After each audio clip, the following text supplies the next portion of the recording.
Two very different properties in two very different places, but with one thing in common. Their stunning locations could reap these developers serious money. The building cost me 1.41 million. On top of that, I'm spending £600,000, so that brings me up to 2.1 million. It's a huge project for me. Everybody thinks property developing is going to be real hard, but I mean, how hard can it be to say, I like that, I don't like that, or that's got to be bigger, or that's got to be smaller?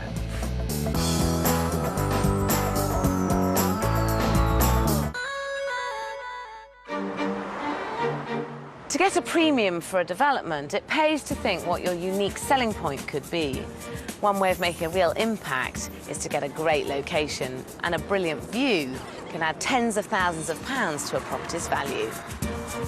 But overlook the principles of property development and that dream can quickly turn into a nightmare. If it's a location with pulling power you're after, the coast and countryside are good starting points. Last year, over 250,000 people headed out of the city in search of a more relaxed lifestyle. And tonight, I'm meeting with two developers trying to cash in on these buyers. Record producer Gareth Milford thinks that the countryside is the place to be. He's hoping that Ross-on-Wye on the Welsh borders will be the big draw for people wanting a bit of peace and quiet, and hopes to make his fortune from this 100-year-old hillside cottage. The main selling point for the property is the view. You know, there's no two ways about it. It's just you can't buy it, but someone's going to have to. Miles Gilbert reckons Brighton is the place to profit from the sea change in modern living. In fact, he's banking on it. It's a great place to be building. I think it's on the up and up. I did some homework on the place. I liked what I found, and I found the right project for me. Miles has taken on a real challenge, a huge Georgian property on the seafront. Not only is he going to refurbish the 15 flats that already exist in the building, he's planning to build a luxury penthouse apartment on the roof.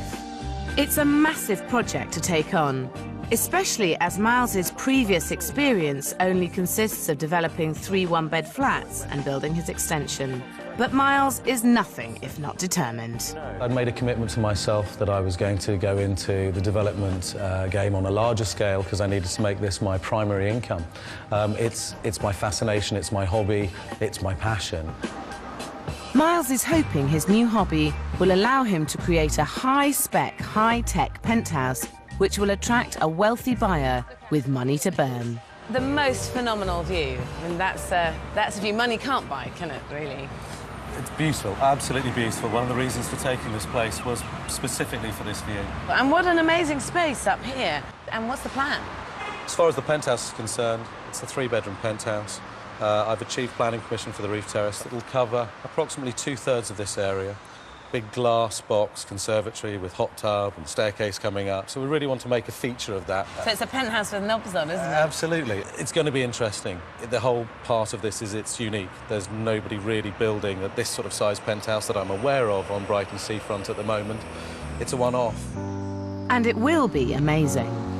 Miles plans to take full advantage of the view by building one huge open-plan room across the whole front of the apartment. This will contain the lounge, dining area and kitchen. The rear of the penthouse will have 3 double bedrooms and 3 bathrooms. To top it off, Miles is planning to have a luxurious roof terrace complete with a glass conservatory, housing a jacuzzi. It sounds stunning, but it's also hugely ambitious. Just refitting the existing flats would be a challenge for most people, but building a penthouse apartment 4 floors up on a 200-year-old building could be an absolute nightmare. Miles has only scheduled 8 months to get the build finished, and there's the money. I mean, you've bought the entire thing. I bought the lot. That cost £1.41 million. The conversion works. And was that a bit scary? I mean, 1.4 million, is that nothing to you, or is that... That's everything to me, absolutely everything. This was by far and away the biggest project. The largest project I'd done before this was £250,000. This, in turnaround, will be about 2.1 million. 2.1 million you had to get your hands on to do this development? Yes. It cost me £10,000 a month just to stand here on it. Obviously, With a fair amount of risk, there's a fair amount of profit, but... Fingers crossed. Yeah. Borrowing so much money is a very risky strategy, but Miles saw the property's potential. It came with planning permission to build on the roof, which cost him around £50,000 of the purchase price. If he gets this rooftop project right, he could really clean up with this development. His budget for the penthouse is £335,000. And though it's difficult to pin down the value of such a one-off property, he hopes it will sell for somewhere between £600,000 and £800,000. Either way, if he's right, it's a lot of extra profit, somewhere up to £415,000. To secure such a huge profit, a penthouse will need to be flawless, and Miles is off to a good start. He's got the location, he's got the views, and he's got the market. But I've got a major issue with his plans. The penthouse is 4 floors up, and there's no lift. I mean, personally, I wouldn't buy a flat on the 4th floor, even if it was really cheap, let alone pay maximum top-notch figures for it. Simply because I just think taking your shopping up every day, getting the furniture up there, and if you've got people coming to stay, you've got their suitcases to get, everything is a struggle. And maybe it's because I'm really lazy, but I'm just not sure that you're going for that top-end premium designer amazing space with 4 flights of stairs to walk up. I fully understand, and I totally agree with you. I think the property is going to have to stand on its own 2 legs. Whoever's coming to buy this property is going to look at the fact of, yes, there is one element to it that isn't so great. This one element, though, could be a terrible error. There are plenty of top-spec developments on the market in Brighton competing for rich young professional buyers. And building a 4th-floor penthouse without a lift is a very brave move.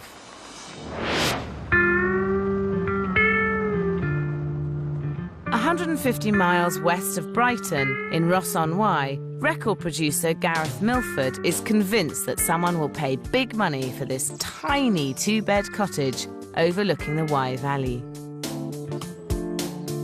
OK, let's have it. He's put all his savings into it, but it's already taken him 15 months just to secure the planning permission. This could be my biggest mistake I've ever made in my life, but I'm prepared to make that mistake. I'm sure it'll be fun making that mistake, but then I might prove everyone wrong, because I don't think anyone expects me to actually see the project through, but I will. Gareth bought the house in sealed bids for £85,000. His budget is £70,000, and he hopes to sell for £385,000. That means Gareth could make a very healthy £230,000 profit. The problem is, I think Gareth's costs are very low. It might look like the perfect location, but from a developer's perspective, it's far from it. In fact, it's a nightmare. The house is situated on the side of a steep hill, and there's no vehicle access.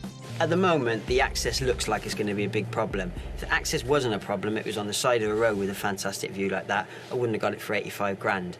The dodgy access comes with the beautiful view. You can't have everything, and I think once people have gone up the dodgy access and they walk up there, it's going to be, forget the access, we want the view.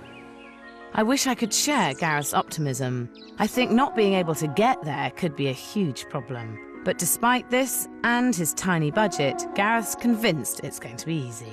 But, I mean, how hard can it be to say, I like that, I don't like that, or that's got to be bigger, or that's got to be smaller?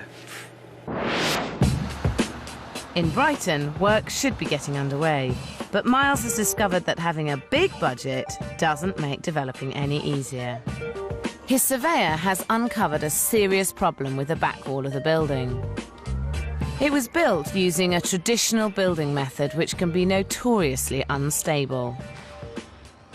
The wall has deteriorated and it's debonding. As you can see, it's very loose and this will just crumble away. I think that in itself explains why you can't build off this type of wall. With a wall this unstable, building on top of it is for the moment totally impossible. This puts the whole penthouse in jeopardy.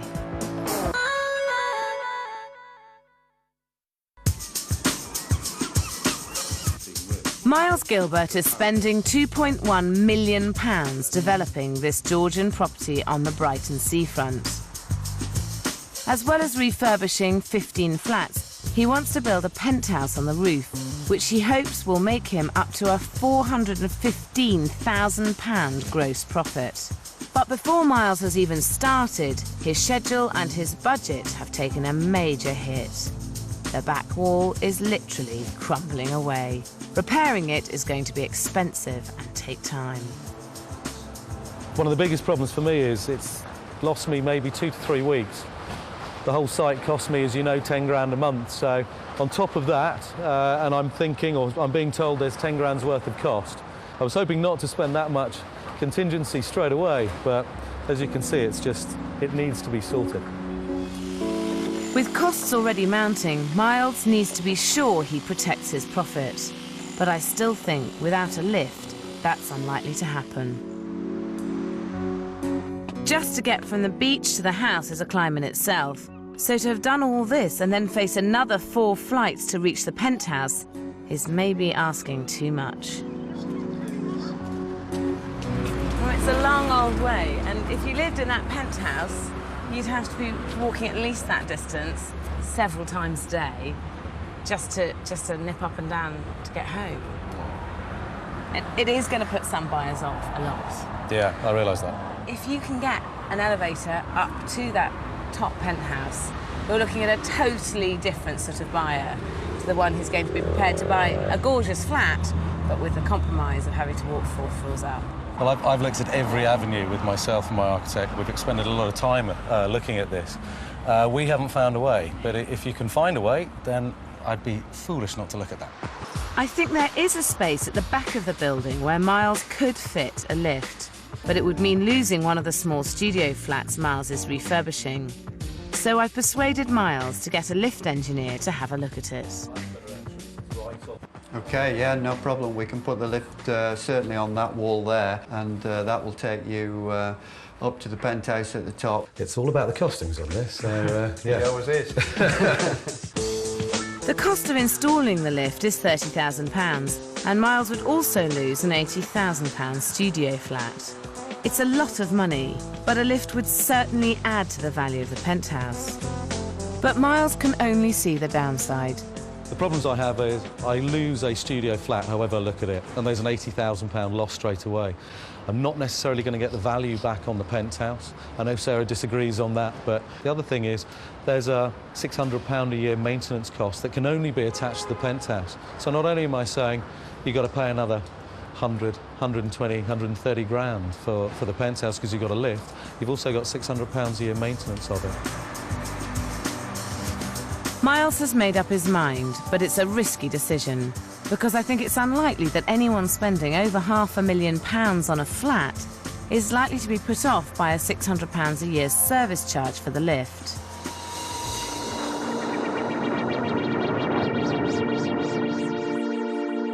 The sort of high flyer Miles hopes to attract will expect the absolute best of everything.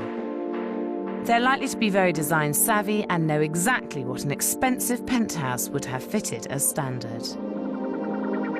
This must include good quality expensive materials and a top spec finish. It will be designed by a cutting-edge interior designer, and named brands will feature heavily. Most would have an outside entertaining space, and there'd be a lift. In fact, I'm worried without it, Miles's penthouse just won't work.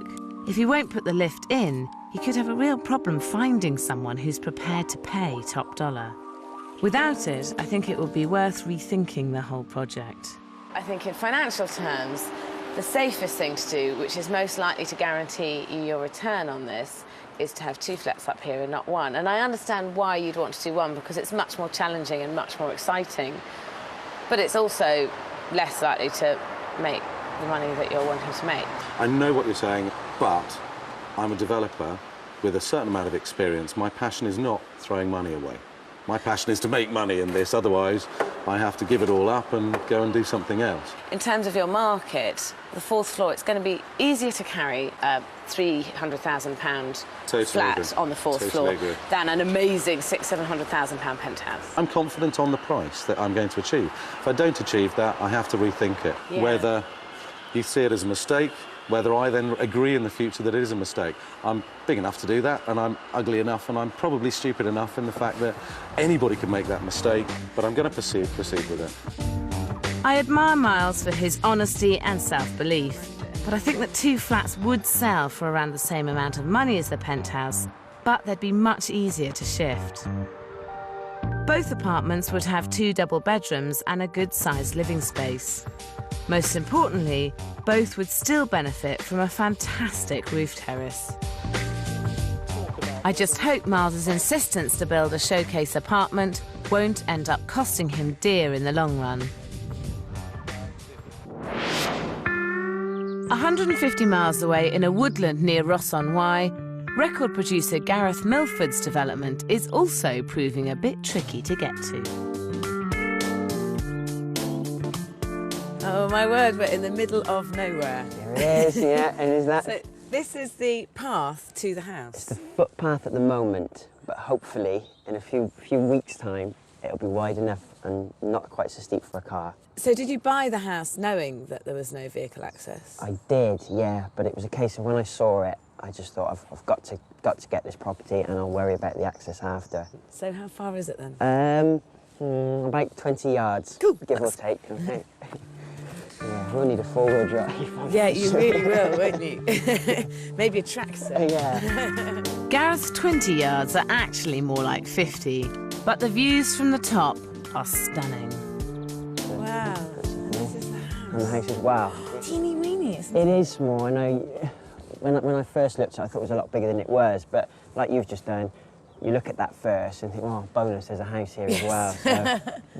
I don't know, the fact that it is quite small kind of suits the whole, you know, it's not massive land, it's just a cosy little nook. The cottage is very small. Downstairs, there are just 2 rooms, a tiny kitchen and a lounge.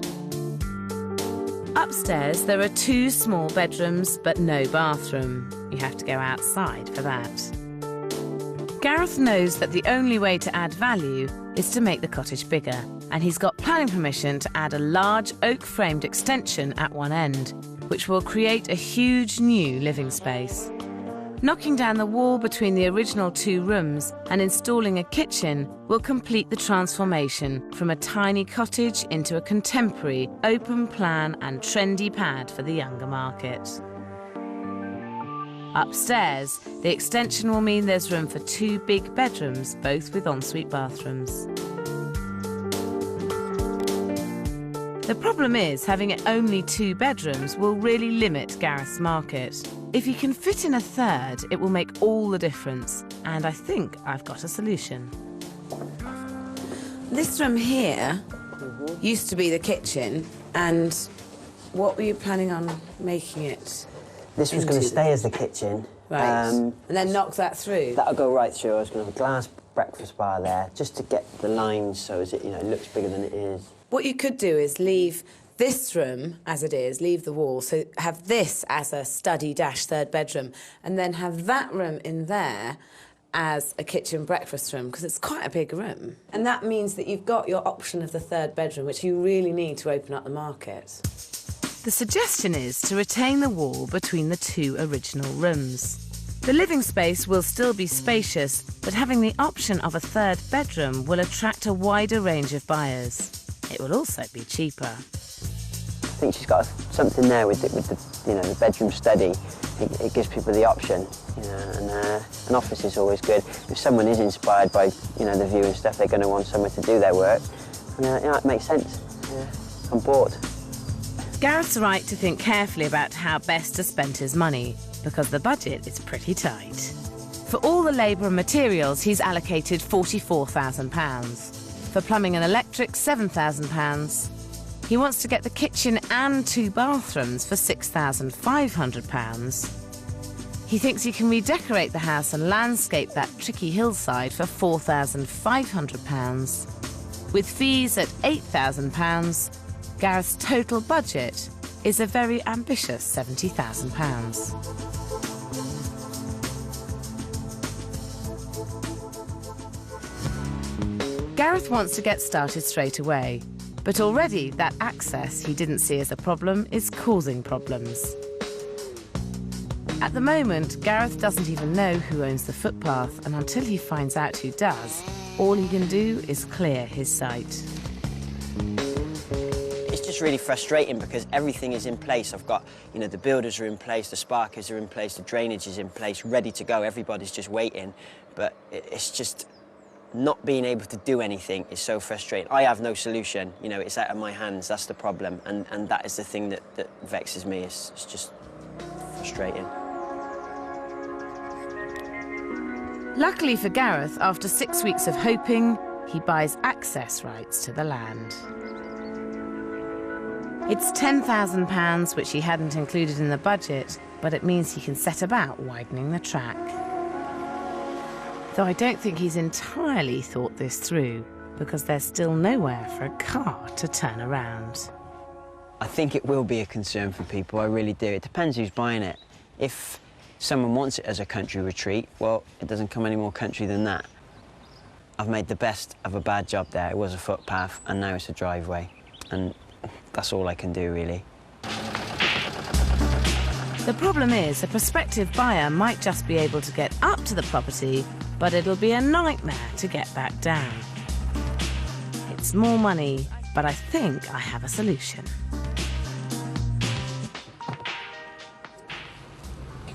So you go up the very steep drive, but if at the top you've got this turning circle, then you can easily, at the press of a button, just turn around. Right, OK. I'm not sold yet. No, but you will be. Hey, presto, So, isn't that fantastic? I'll have to fight the kids off, though, if they're trying to clamber on. Yeah, but what about the price? Well, actually, they're not that much. It's between £3,000 and £6,000 for a turning circle like this. Okay. And that'll be... get your money back with that?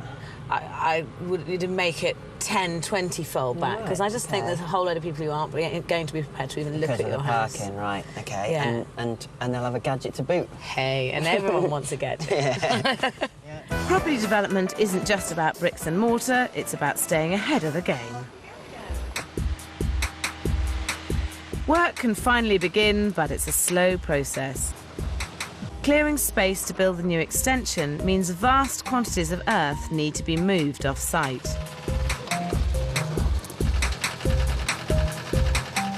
And with the steep and narrow access, that all takes time. The thing is, it has been difficult. I know there's no two ways about it, and there's a lot more difficulty to come. But, you know, if it was easy, everyone would have bid on it, wouldn't they? In Brighton, work on the penthouse hasn't even started. Miles had hoped to have the floor down by now, but he's way behind schedule. The hold-ups allow the weather to turn. It's becoming a nightmare. Miles has had to strip half the roof to lay the new penthouse floor, but the weather protection on the scaffold seems to be anything but weatherproof. As you can see, we're fully enclosed. There's water everywhere. If we strip the roof off, you've got joists and then you've got ceiling underneath that with some fire protection. I've got a flat under there and the owner wants to move in and actually wanted to move in this week. But, you know, we've stripped off a metre square. I can guarantee I'll go downstairs and that shower room ceiling will have brown patches on it.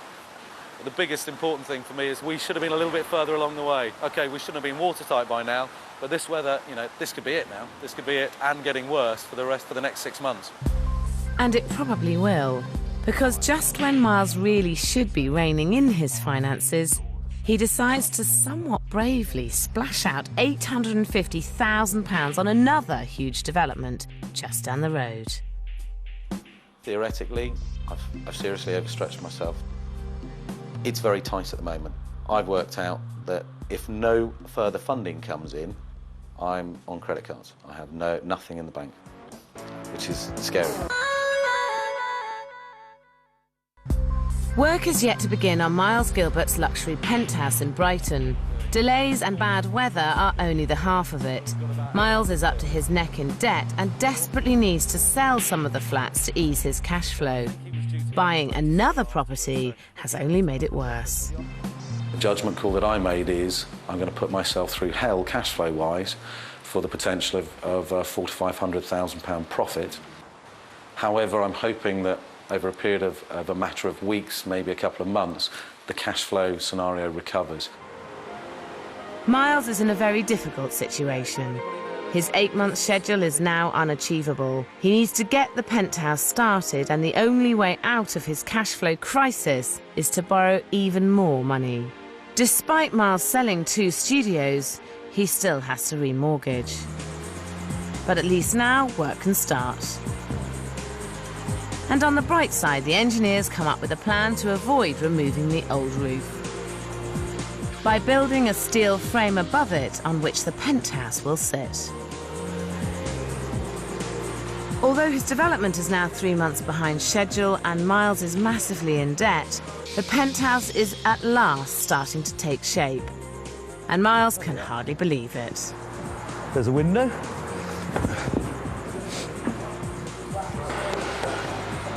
So Tony, it's finished then. Can all go home, it's done. Looks unbelievable, actually. At last, I'm seeing something. At last, the bank manager will be able to see why he's lending me money. It does look good, doesn't it?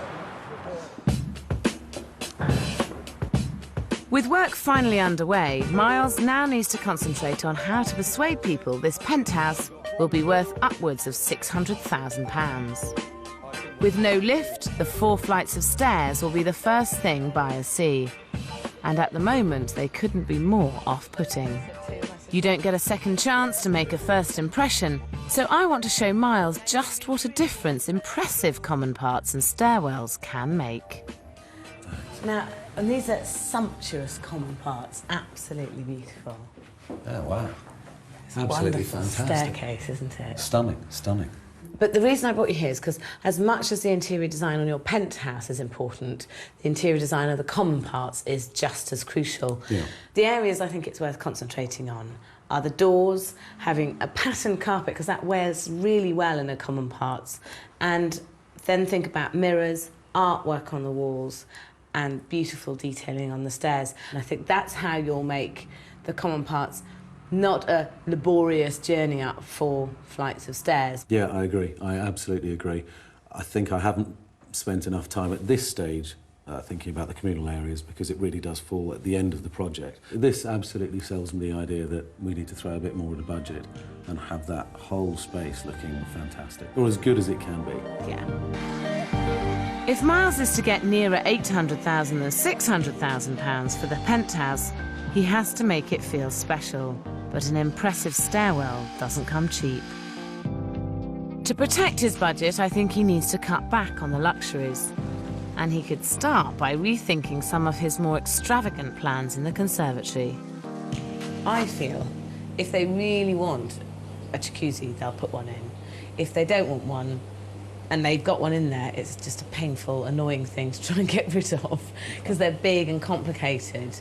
The other thing, though, with your development is that you've got this fantastic space on the roof terrace that could be used as a study, a studio, or an art room, and I think limiting its flexibility by filling it up with a hot tub would be a shame and an unnecessary expense. I take your point, and I think it's something I really do need to consider. Is this the correct way to spend a budget that isn't a budget where there's no limits? Absolutely. A good move. It will be an incredible space, and it's a feature that could really help sell the penthouse.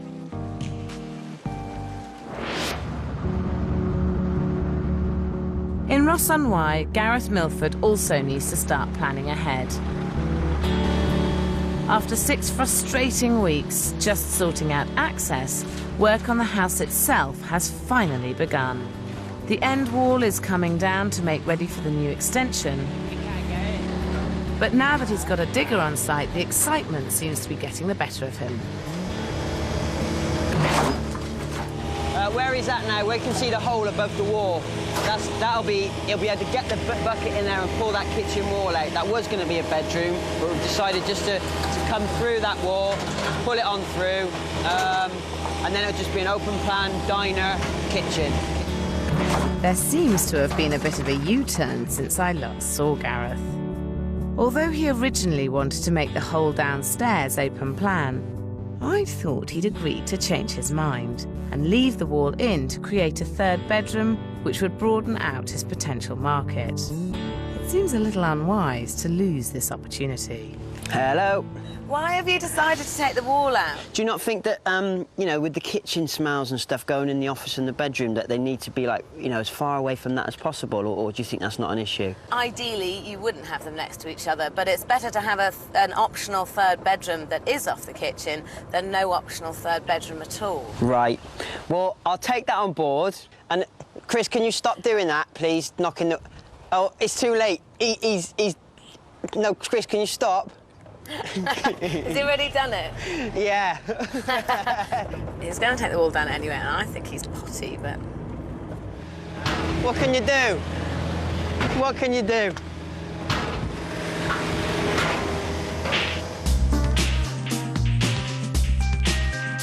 Gareth lost the opportunity to give the house that all-important third bedroom. And having just one huge room downstairs brings its own problems.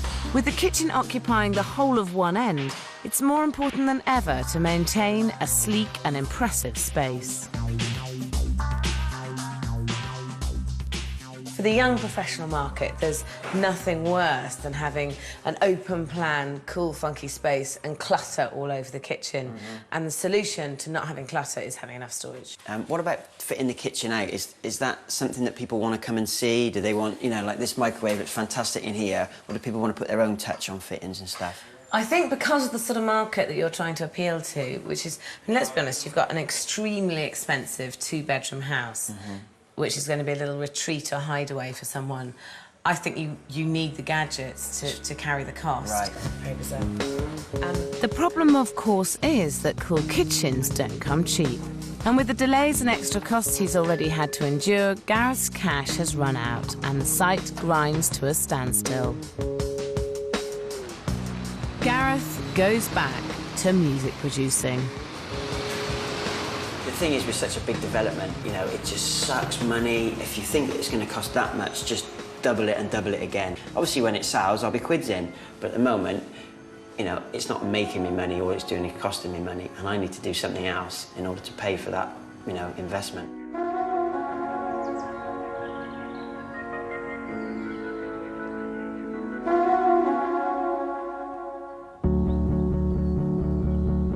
Four months later, and with a bit more money in his pocket, work begins again.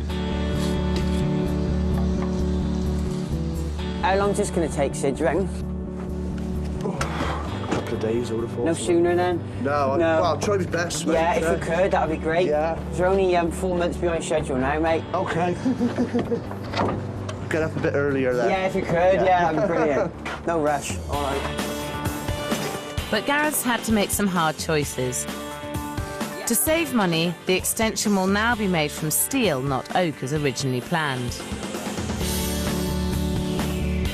But £4,000 saved does mean work can crack on at full speed.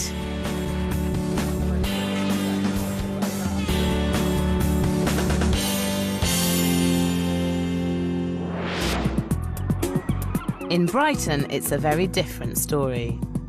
It's my final visit, but the penthouse is far from finished. Miles had been hoping to finish the development in 8 months, but it's now been going on for over a year. The lack of a lift means the communal stairwells are the first thing a buyer will see. And so far, there's been no improvement. It's not far. No. I mean, to really have this as good as it needs to be, you're a long, long way off, aren't you? A few weeks. How many weeks do you reckon? I'm looking at 4 to 5 weeks. What makes you think that you will be finished in 4 weeks? It's a good question. I think everybody on the project that's involved in the project has now hit that sort of, you know, pig sick of the project feeling, and I think everyone wants out. And it's not just the communal areas where there's a huge amount of work to do. The bathrooms, the bedrooms and the conservatory are all way off being finished. However, one room that gives a taste of how lovely this penthouse will be is the open-plan living space. What's the kind of overall vision for this room? What's left to do? Well, we've obviously got to put in the plasma screen. We've got a fantastic open fireplace through from sitting room to dining room. Kitchen work surfaces, lighting, and then we're pretty much there. For someone to buy a penthouse apartment here, to pay the amount of money that you're hoping to achieve, it has to be absolutely perfect. All I can say is you've seen it so far, and the guarantee is that it will be done. Miles does have an eye for quality. If he ever finishes the penthouse, he could still bring in a great profit. But will he make his top estimate of £415,000? To find out, I've asked 3 estate agents to value the property with Miles's top spec finish in mind. The communal hallways are quite narrow. Where's the lift? That's what I want to know. Huge room, massive. Single glazing only, but new sashes. This is a beautiful colour kitchen. This is what they will really enjoy and appreciate 100%. I would value this penthouse at £675,000. I would value this property at £575,000. I would value this penthouse at £675,000. The 3 agents valued it at 575 and the other 2 at 675. So the average of those is 641. I, for a while, thought that maybe we wouldn't be even at the 600 because I saw the marketplace dropping. Fantastic. Even though the penthouse has been valued at the lower end of Miles's £600,000 to £800,000 estimate, he could still clean up. Buying the roof space for just £50,000 has really helped his figures. He's convinced he can bring the project in just £30,000 over budget at £365,000. And with a sale price of £641,000, if he can sell the property, he stands to make £226,000. But I still think that without the lift, selling it won't be easy. The only thing I would say is that finding the one buyer who's prepared to pay any of those figures is going to be a tricky one. But I'm hoping that the right person is here as the sun sets over the pier, and you know, they love the space that I've created. I'm really happy. Miles saw the opportunity with this seafront development, and he should still make a good profit, but only when he finally sells. In Ross-on-Wye, Gareth's been on site and pushing hard to get his cottage finished. The project has been an uphill struggle from the start, but has Gareth done enough to convince the buyers through the front door? That's where this house falls down, is Well, it the did. access. I mean, this drive has been a nightmare from day one. It has, hasn't yeah, it? yeah. And it could still be someone might not buy it.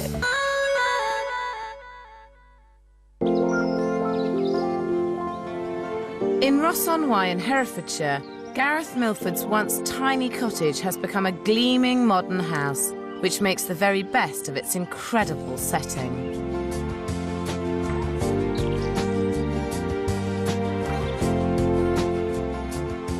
The new extension with the floor-to-ceiling glazing has almost doubled the size of the property and means the view can be enjoyed from every part of the building. But despite the incredible view, there's still one problem there's no hiding from. Getting up to the house is still a major undertaking.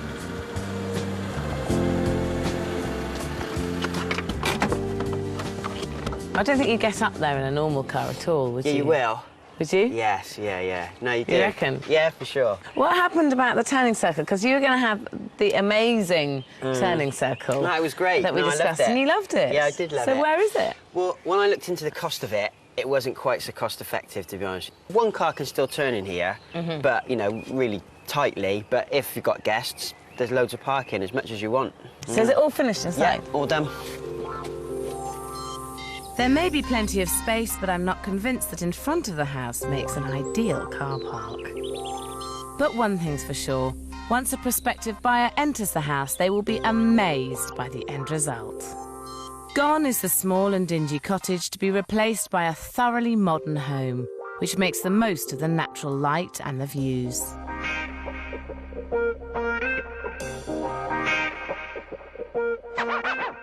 Nowhere is the feeling of modernity more present than in the stylish and functional kitchen.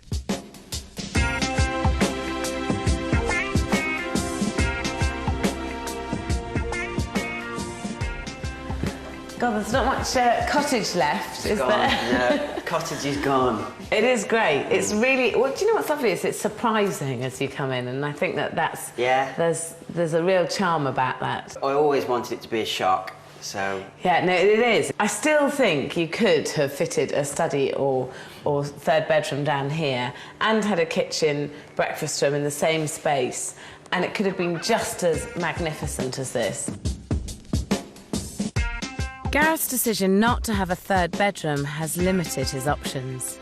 It makes it pricey for a two-bed house, and the open plan layout won't appeal to everyone. Gareth has restricted himself to a niche market, a younger buyer who will appreciate the funky design, the state-of-the-art technology, and not mind getting up the hill. But Gareth is unrepentant. I didn't want it to be a nothing house. You know, if I was going to appeal to just an older generation, I would have done it for that. But I didn't want it to just be a boring house. It was a bit of this and a bit of that. I just wanted it to be something. And it certainly is, good. with knobs on. Good, good. And tell me about your hot tub plans, because you couldn't afford a turning circle, but you could afford a hot tub. Yeah, it was a hot day. And you were hot. Yeah, that's it. End of That's story. no excuse at all. But, yeah, I mean, it kind of goes It's an entertainment solution. Well, the whole house is an entertainment solution, isn't it? Yeah. Upstairs, the stylish theme continues to delight. The second bedroom wouldn't look out of place in a boutique hotel. And the master suite is superbly designed to make the very best of those wonderful views, and not just from the bedroom.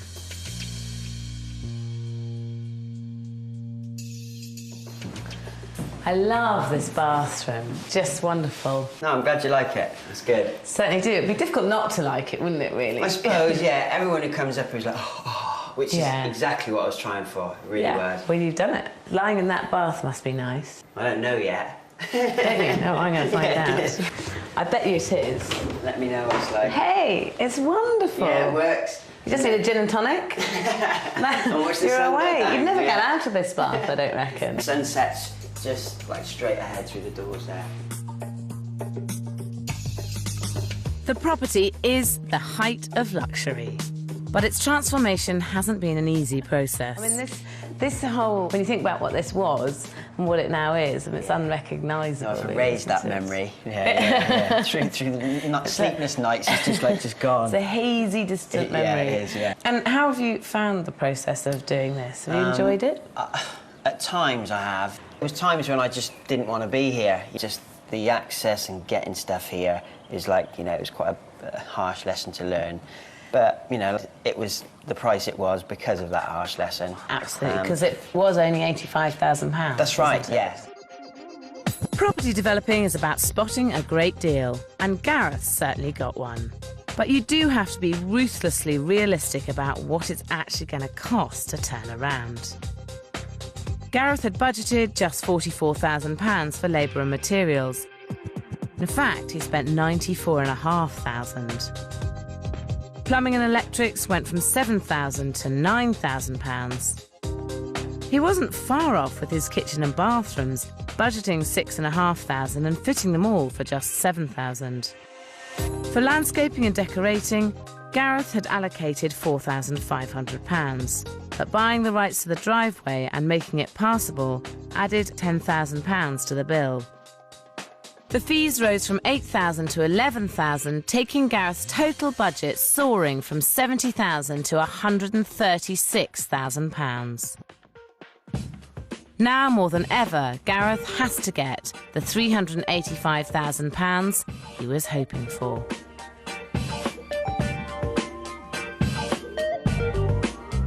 Okay, that's obviously a bit of a trek up there. What a beautiful spot. It's almost worth that trek. Oh, wow. It's all open plan. But very nice, very well finished. I'm not entirely certain about the radiators. It's a bit different. It's nice to have some individuality. The access isn't great. Obviously a bit of a lack of parking. I would value this property at £345,000. I would value this property at £350,000. I value this property at £400,000. The average is £365,000. So if you did sell it for £365,000, that's £144,000 profit. There you go, then. Yeah, it wasn't a bad shot. No, it wasn't a bad shot. I thought you were bonkers, actually, I have to say. But considering you went into this blind, didn't know what you were taking on... No, that is good. And that means that I can justify to my girlfriend that jacuzzi now. It's fantastic, yeah. And now it's the house hunters that need to be convinced. Well, they think it's worth the hike up the hill. That's amazing. It really is. Oh, wow, look at this. No, that feeling of space with the height. It's big, isn't it? I expected anything like this. Oh, my goodness, look at the views from up here. Sun's shining, nice day in the hot tub, that would be good. Oh, God, look at the bathroom. Oh, It's very futuristic. You don't want to park your car up here because it'll spoil the view. I love the outside. The outside, the view, the house itself, but it's very too modern. It's an incredible place, but in this case, the access, the parking is just not going to be right for me. It might take a while to find someone who wants such a specific style of house, but for the time being, Gareth's more than happy to hold out for the asking price.